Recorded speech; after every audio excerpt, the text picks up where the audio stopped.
ହାଣ୍ଡିଆ ଚାଖନା ଆପଣମାନେ ଦେଖିପାରୁଥିବେ ହାଣ୍ଡିଆ ଚାଖନା ମାଂସ ପୋଡ଼ା ବହୁତ ନିଆରା ଦେଖାଯାଉଛି। ଆଉ ବର୍ତ୍ତମାନ ଦେଖିବା କେମିତି କ'ଣ ଆଇଟମ୍ କରାହେଉଛି। ପିଆଜ ମିଶାଗଲା, ଲୁଣ ମିଶାଗଲା, ଲେମ୍ବୁ ମିଶାଗଲା, ତାପରେ ତେଲ ମିଶାଗଲା, ବିଟ୍ ଲୁଣ ମିଶାଗଲା ଏବଂ ବିଭିନ୍ନ ଆଇଟମ୍ ମିଶାଇକି ବର୍ତ୍ତମାନ ତା'ର ପ୍ରସ୍ତୁତି କରିବା। ହେଇସାରିଲା ପରେ ତା'ର ଆଇଟମ୍ ଦେଖିବା ଶାଳପତ୍ରରେ କେମିତି ଦେଖାଯାଉଛି। ବହୁତ ଆଇଟମ୍, ବହୁତ ମାନିବାକୁ ପଡ଼ିବ କି ଆଇଟମ୍, ବହୁତ ହିଁ ଭଲ ଦେଖାଯାଉଛି। ବହୁତ ବର୍ତ୍ତମାନ ଦେଖିବା ତା'ର କେମିତି ପ୍ରୋସେସିଂ ଚାଲିଛି। ପ୍ରୋସେସିଂ ତ ନୁହଁ, ଏଇଟାକୁ କେମିତି ଆଇଟମ୍ କରାହେଉଛି ଦେଖିବା। ଆକ୍ଚୁଆଲି ଏଇଟା ଆମର ମୟୂରଭଞ୍ଜରେ ମିଳେ। ଏଇଟା ହେଲା ପୋଡ଼ା ମାଂସ। ପୋଡ଼ା ମାଂସର ତା'ର ଆଇଟମ୍ କରାହେଉଛି। ବର୍ତ୍ତମାନ କଞ୍ଚା ଲଙ୍କା ମିଶାଇବା, ଲେମ୍ବୁ ମିଶାଗଲା, ଅଲରେଡ଼ି ପିଆଜ ମିଶାଇ ଦିଆଯାଇଛି, ବିଟ୍ ଲୁଣ, ତେଲ କରିକି ତା'ର ମିକ୍ସିଂ କରିବା। ତାପରେ ଦେଖିବା ବର୍ତ୍ତମାନ କେମିତି ଦେଖାଯାଉଛି। ଆଉ ଥରେ ମିଶାଗଲା କଞ୍ଚା ଲଙ୍କା, ବହୁତ ହିଁ ବଢ଼ିଆ ଦେଖାଯାଉଛି। କି ଆଇଟମ୍,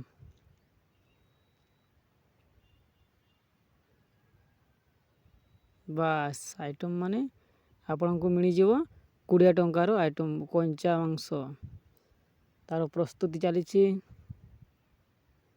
ବହୁତ ଭଲ।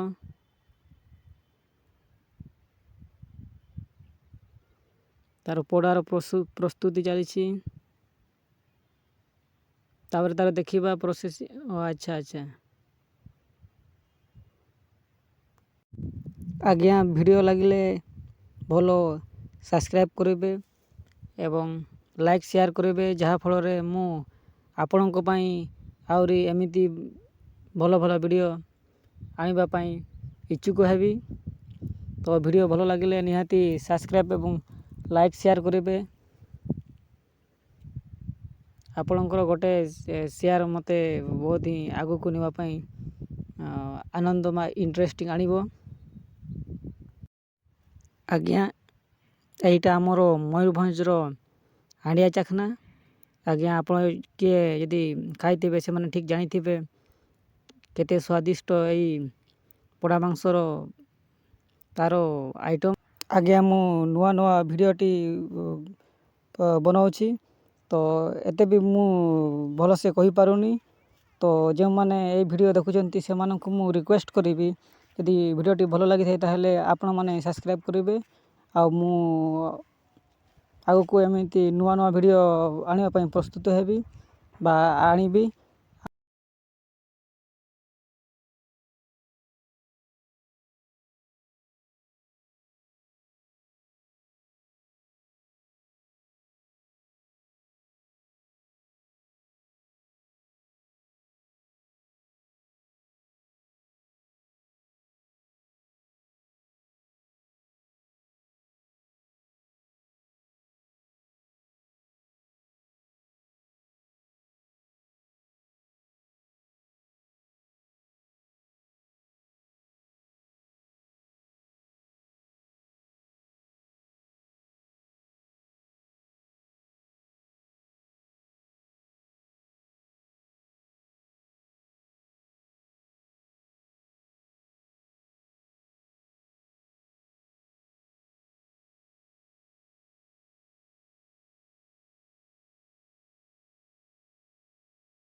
ମାଂସ ମିଶାଗଲା, ପିଆଜ ବର୍ତ୍ତମାନ ମିଶାଇବା। ବାସ୍ ପ୍ରସ୍ତୁତି ବର୍ତ୍ତମାନ ଚାଲିବ। ଏସବୁ ପୋଡ଼ା ମାଂସ ଆପଣଙ୍କୁ ମିଳିଯିବ ମାତ୍ର 20 ଟଙ୍କାରେ। ଏଇଟା ଆପଣମାନେ ପଖାଳ ସହିତ ବି ଖାଇପାରିବେ।